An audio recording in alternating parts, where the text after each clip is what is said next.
Hi guys, I'm Kasha. Welcome to the channel and welcome as always to Art Coffee Times.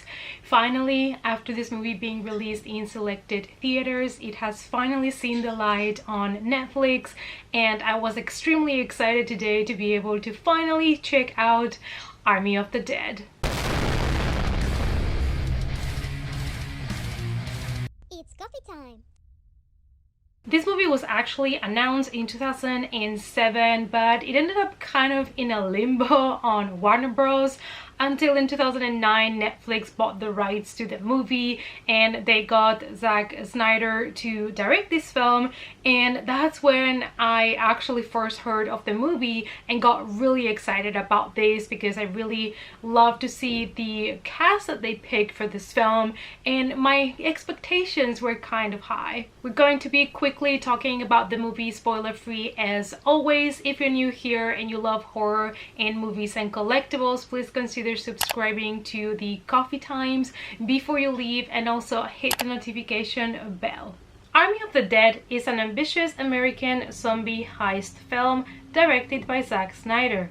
After a zombie outbreak in Las Vegas, a group of mercenaries takes the ultimate gamble by venturing into the quarantine zone for the greatest heist ever. This is the first horror movie that we get from Zack Snyder since 2004's remake of Dawn of the Dead. So I was really excited because I did enjoy that remake, and I was hoping to also have a lot of fun with this one. And honestly, if all you want is just to have a good time, I do think that this movie is the right one for you. In the opening scene, we are in the United States and we follow a military convoy as they transport a container that comes straight from Area 51. Unfortunately, they have an accident and whatever was in that container gets loose, thus creating a zombie apocalypse. Everybody in the city of Las Vegas starts to get infected by this zombie virus, so the government decides to basically quarantine the city and build walls around it to try to contain this virus. After this cool first scene, we get an opening credits that was just chef's kiss fantastic. From the soundtrack to the images, we basically get splatter, gore galore, a lot of action, and we actually already kind of get introduced to the characters that we're going to follow in this film. These opening credits were fantastic.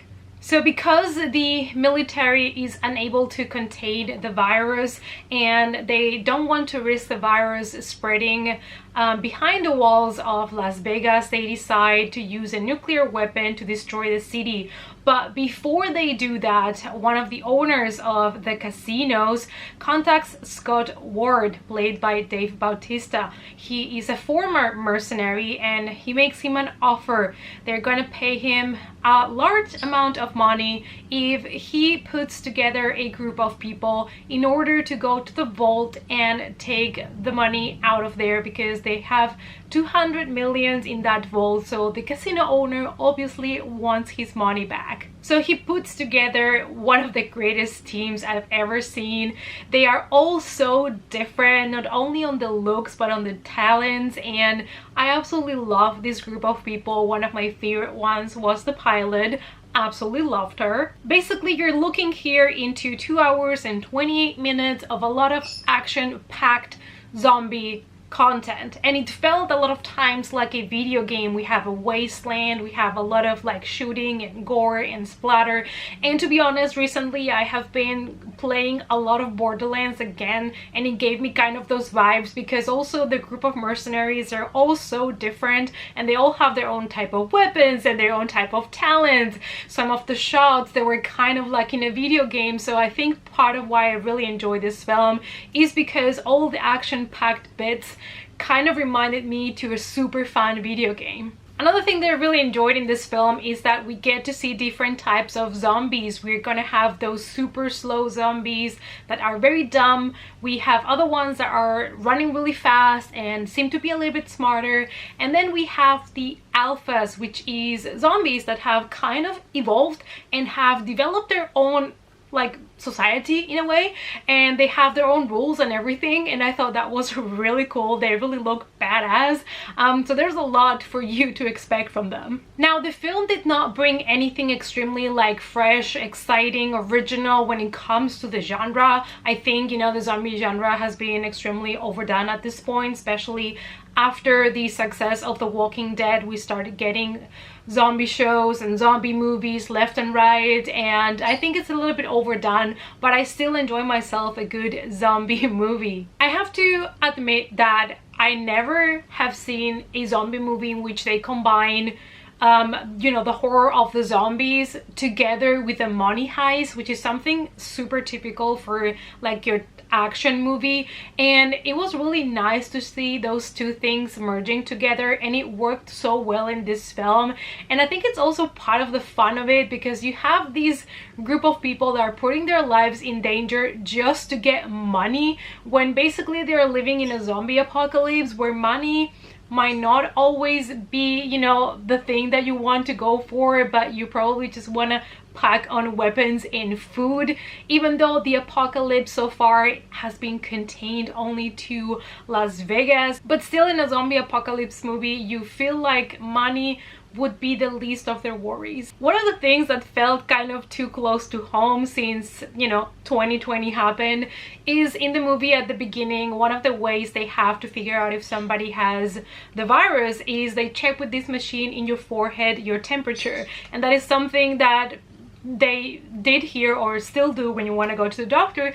They check your temperature to see, you know, if you have a high fever or not. This movie really tried to get the audience connected to the characters, but I have to say it didn't really work out. I feel like, of course, the one where we all connected the most probably was our main character, played by Dave Bautista, but that is because I feel him as an actor, even though he doesn't look at all the softy part, he always brings so much warmth and so much life to his characters. Like, you just want to hug him. It's so funny to me because he looks like this badass fighter, but then at the end of the day, his characters always have a heart. So even though I think they really tried to show the characters' emotions, the humanity didn't really come through. So that would be one of my, you know, criticisms of the film, if you may. But this movie is more made for the fun, and I would have appreciated though to have seen a little bit more of character development, because I personally do enjoy good character development. Another one of my favorite characters was the guy played by Matthias Schweighöfer, because he's a German actor that normally in Germany makes a lot of comedies and romantic comedies and stuff like that, and I thought he was hilarious in this movie. In this movie you will hear Spanish, German and English, and it's so interesting to me when I basically understand any language that they're speaking in a movie. But yeah, it is very diverse, so I really appreciated that when it comes to the characters, and I love that they did give them sentences in their own mother tongue that just made the characters a lot more kind of realistic. I really love the setting of this movie, the cinematography, this kind of feeling of wasteland after a zombie apocalypse. I just love that Zack basically went all out with his creativity and he didn't hold back at all. And there were so many different tones in this movie. It was just, for me, also a pleasure to watch, and I had a lot of fun. I absolutely love post-apocalyptic scenarios, mostly also because of the setting and kind of like playing with the idea of how the world that we know today would look like after an apocalypse. Apart from getting also really good special effects in this movie, especially all the gore and splatter, I absolutely loved every bit of it, every scene, and there is a lot of guts and blood in this movie, so that would definitely satisfy the horror fans. But also in this movie, for the first time, Snyder was director of photography, and I have to say that he did a tremendous job with that. I think also the setting in these kind of wasteland Vegas helped a lot, because you get to see the casinos and a lot of like spots from the city that people might recognize but turned into a post-apocalyptic world. So I think the setting helped a little bit, you know, basing it in this city. But all in all, the visuals was one of my favorite things of this film. Also, the soundtrack is doing something that Zack Snyder has done before in his movies, which is just dropping songs that might not seem like they fit the scene, but they fit so well that I just had to laugh at times. So I also had a lot of fun with the soundtrack here. I feel like one of the things that I would have maybe loved to see a little bit more, apart from the character development, would have been to perhaps know a little bit more about these alpha zombies that have created kind of their own culture. You don't get to see too much of that. You do get to see them a little bit and kind of understand some of their practices, but I kind of would have loved to see that a little bit more in detail, and also the relationship that they have with the surviving humans. I ended up giving this movie 3.5 out of 5. At the end of the day, this was a popcorn zombie movie that was a lot of fun to watch. It had great visuals, great special effects.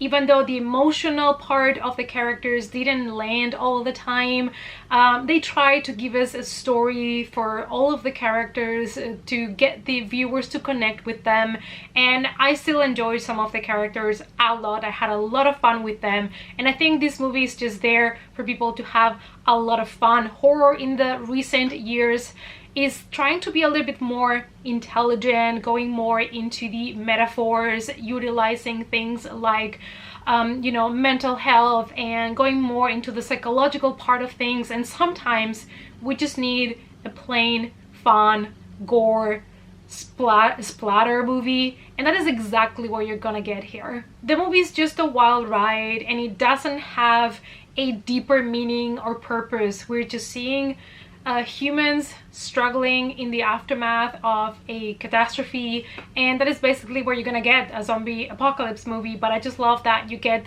so many different things from zombie movies all in one. So what I'm saying is, I do recommend you guys to check out this movie if you had it on your radar. Could it have been a little bit shorter?